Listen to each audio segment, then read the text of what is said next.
Praise Lord. നിങ്ങളെ എല്ലാവരെയും blessed മോർണിംഗിലേക്ക് യേശു ക്രിസ്തുവിൻ്റെ നാമത്തിൽ സ്വാഗതം ചെയ്യുന്നു.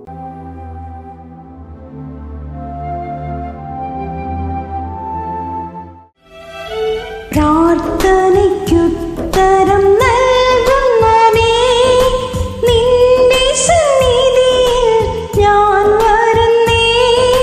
പ്രാർത്ഥനയ്ക്കുത്തരം നൽകുന്നവനേ, നിന്റെ സന്നിധിയിൽ ഞാൻ വരുന്നേ.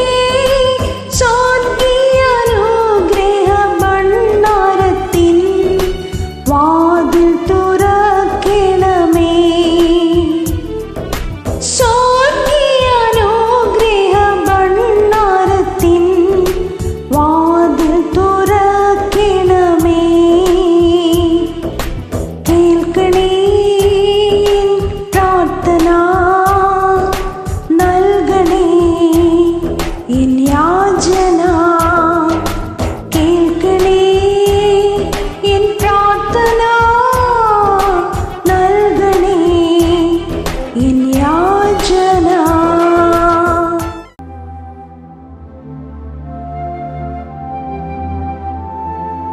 പ്രിയരെ, അനുഗ്രഹിക്കപ്പെട്ട ഒരു പ്രഭാതം കൂടെ നമ്മുടെ ജീവിതത്തിൽ അനുവദിച്ചു തന്ന വലിയവനായ ദൈവത്തെ നമുക്ക് ഒരുമിച്ച് ചേർന്ന് നന്ദി പറയാം. എത്ര പറയും, ഞാൻ നിന്നതല്ല, എൻ്റെ ദൈവം എന്നെ നിർത്തിയതാണ്. ഒന്നുകൂടെ പറഞ്ഞു കഴിഞ്ഞാൽ 2025 ജാനുവരി മാസം 29 വരെയും എന്നെയും എൻ്റെ കുടുംബത്തെയും കണ്ണിലെ കൃഷ്ണമണി പോലെ സൂക്ഷിക്കുകയും വിടുവിക്കുകയും ചെയ്ത വലിയവനായ ദൈവത്തിന് നന്ദി പറഞ്ഞുകൊണ്ട് ഈ പ്രഭാത ചിന്തയിലേക്ക് നമുക്ക് ഒരുമിച്ച് അടുത്തു വരാം. പ്രാർത്ഥനയുടെ രഹസ്യത്തെ തിരിച്ചറിയുക. പ്രിയരെ, പ്രാരംഭവാക്യത്തിലേക്ക് വിശുദ്ധ ലൂക്കോസ് എഴുതിയ സുവിശേഷം 18 അധ്യായം അതിൻ്റെ 7-ാമത്തെ വാക്യത്തിലേക്ക്, ദൈവമോ രാപ്പകൽ തന്നോട് നിലവിളിക്കുന്ന തൻ്റെ വൃദ്ധന്മാരുടെ കാര്യത്തിൽ ദീർഘക്ഷമയുള്ളവൻ ആയാലും അവരെ പ്രതിക്രിയ നടത്തി രക്ഷിക്കുകയില്ലേ? വേഗത്തിൽ അവരെ പ്രതിക്രിയ നടത്തി രക്ഷിക്കും എന്ന് ഞാൻ നിങ്ങളോട് പറയുന്നു. എന്നെ കേൾക്കുന്നവരെ, പ്രാർത്ഥനയുടെ ആഴമാണ് നിങ്ങളുമായി ഞാൻ പങ്കുവയ്ക്കാൻ ആഗ്രഹിക്കുന്നത്. എന്നെ കേൾക്കുന്നവരെ, ലൂക്കോസിന്റെ സുവിശേഷത്തിനകത്ത് പ്രാർത്ഥനയുടെ വലിയ ആഴങ്ങൾ കാണാൻ പറ്റും. ഇതാ 18 അധ്യായം തുടങ്ങുന്നത് മടുത്തു പോകാതെ എപ്പോഴും നിങ്ങൾ പ്രാർത്ഥിക്കണമെന്നുള്ള ഉപമയിലാണ്. എന്നെ കേൾക്കുന്ന ഓരോ ദൈവമക്കളും തിരിച്ചറിയേണ്ടത്, പ്രാർത്ഥിക്കുന്നവർക്ക് മടുപ്പുണ്ടാകാം. ഈ പ്രഭാതത്തിൽ എന്നെ കേൾക്കുമ്പോൾ പ്രാർത്ഥന നിർത്തിയവരിൽ പലരും എന്നെ കേൾക്കുന്നു. ഇനി പ്രാർത്ഥിക്കാൻ വയ്യ എന്ന് പറഞ്ഞ പലരും എന്നെ കേൾക്കുന്നു. നിരാശപ്പെട്ടു പോയവരെന്നെ കേൾക്കുന്നുണ്ട്. വലിയ അത്ഭുതങ്ങൾ പ്രാർത്ഥനയിൽ കണ്ടവരെന്നെ കേൾക്കുന്നുണ്ട്. ഞാൻ നിങ്ങളോട് വിളിച്ചു പറയുകയാണ്, പ്രാർത്ഥനയിൽ തളരാതെ നിൽക്കാമെങ്കിൽ വേഗത്തിൽ പ്രതിക്രിയ നടത്തി രക്ഷിക്കുന്ന വലിയവനായ ദൈവത്തെ നമുക്ക് കാണാൻ കഴിയും. ഞാൻ ആഴം വിളിച്ചു പറയുകയാണ്, പ്രാർത്ഥിക്കുന്നവന് തടസ്സം കാണാം. അത് എൻ്റെ ജീവിത അനുഭവമാണ് ഞാൻ നിങ്ങളോട് പറയുന്നത്. പക്ഷേ നിങ്ങൾ വിശ്വസിക്കുന്നവരാണെങ്കിൽ ലൂക്കോസിന്റെ സുവിശേഷം 11 അധ്യായം ഒരു പ്രാർത്ഥനയുടെ രഹസ്യം നമുക്ക് കാണാൻ പറ്റും. 11 അധ്യായത്തിന്റെ ആഴമെന്ന് പറയുന്നത് യേശു കർത്താവിനോട് ശിഷ്യന്മാർ പ്രാർത്ഥന പഠിപ്പിക്കണമെന്ന് പറയുന്ന ആദ്യ ഭാഗങ്ങൾ കാണാം. അതിനകത്ത് ഇതാ യേശു കർത്താവ് വരെ പ്രാർത്ഥന പഠിപ്പിക്കുകയാണ്. എന്നാൽ 5-ാമത്തെ വാക്യം മുതൽ സ്നേഹിതന്മാരെ വെളിപ്പെടുത്തുകയാണ്. നമ്മുടെ പ്രാർത്ഥനയിൽ ദൈവം നമ്മുടെ സ്നേഹിതനാണെന്ന് മനസ്സിലാക്കുക. ഹല്ലേലൂയ. സ്നേഹിതനോടാണ് നമ്മുടെ ആവശ്യങ്ങൾ. ഏത് അർദ്ധരാത്രിയിലാണെങ്കിലും ഉത്തമ സ്നേഹിതരോട് ആണ് നമ്മുടെ ആവശ്യങ്ങൾ വെളിപ്പെടുത്തുന്നത്. ഹല്ലേലൂയ. ഏറ്റവും അടുത്ത സ്നേഹിതരോട് ഏറ്റവും വലിയ ആവശ്യങ്ങളും രഹസ്യങ്ങളും എല്ലാം കൈമാറും. ഇതേപോലെ ഒരു സ്നേഹിതനെ ആരംഭത്തിൽ അവൻ വെളിപ്പെടുത്തുകയാണ്. ഇത് ആ സ്നേഹിതൻ അടുത്ത സ്നേഹിതനോട് വന്ന് 3 അപ്പം വായ്പ ചോദിക്കുകയാണ്. എന്നാൽ അവൻ്റെ കയ്യിൽ കൊടുക്കാൻ ഏതുമില്ലെങ്കിലും ഇതാ അപ്പമുള്ള ഒരു സ്നേഹിതന്റെ ഭവനത്തിലേക്ക് അവർ ചെല്ലുകയാണ്. ആ അപ്പമുള്ള ഭവനത്തിൽ ചെന്ന് വാതിൽക്കൽ മുട്ടുകയാണ്. അകത്ത് അപ്പമുണ്ടെന്നുള്ളത് ഉറപ്പാണ്. ഹല്ലേലൂയ.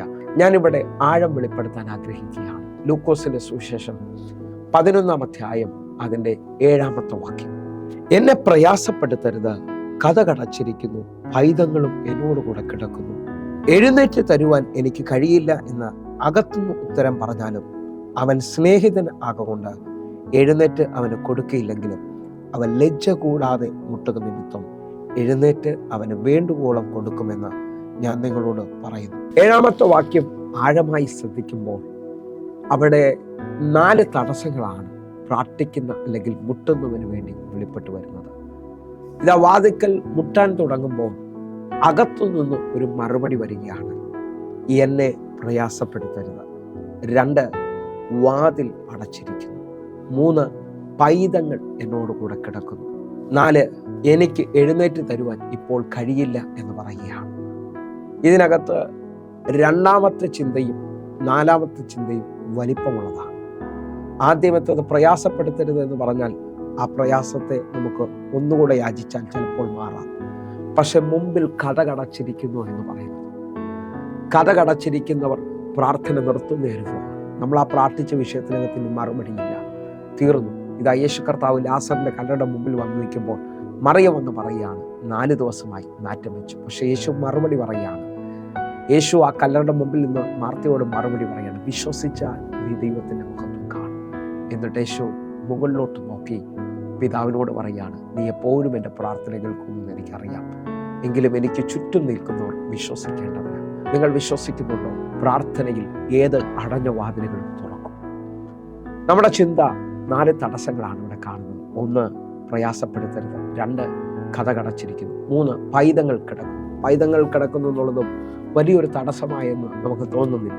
പൈതങ്ങളെ അങ്ങോട്ടും ഇങ്ങോട്ടും തെള്ളി നീക്കാൻ കഴിയും, അല്ലെങ്കിൽ മാറ്റി കിടത്തുവാൻ കഴിയും. എന്നാൽ 4ാമത്തത് സ്വതമേ പറയാണ്, എനിക്ക് തരാൻ കഴിയത്തില്ല. അങ്ങനെ ഒരു തീരുമാനം വന്നാൽ അത് മാറ്റാൻ വലിയ ബുദ്ധിമുട്ടാണ്.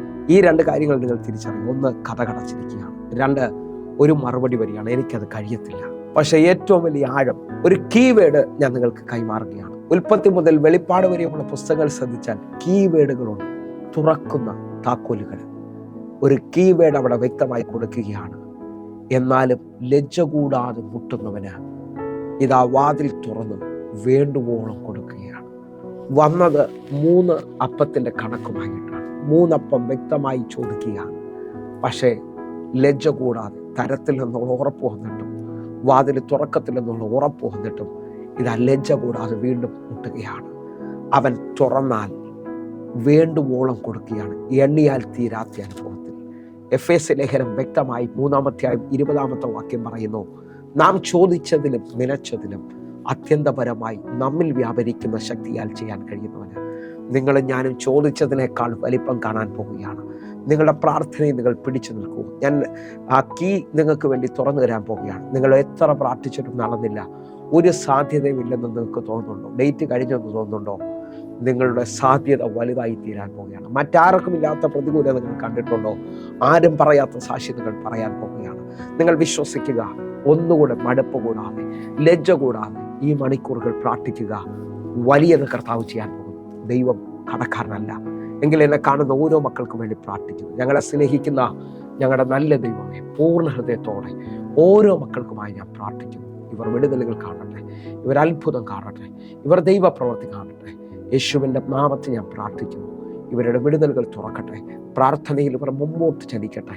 കർത്താവെ, ഓരോ മക്കളെയും ഞാൻ ഏൽപ്പിക്കുന്നു. വലിയ വിടുതൽ ഇവരുടെ മേളിൽ വെളിപ്പെടട്ടെ.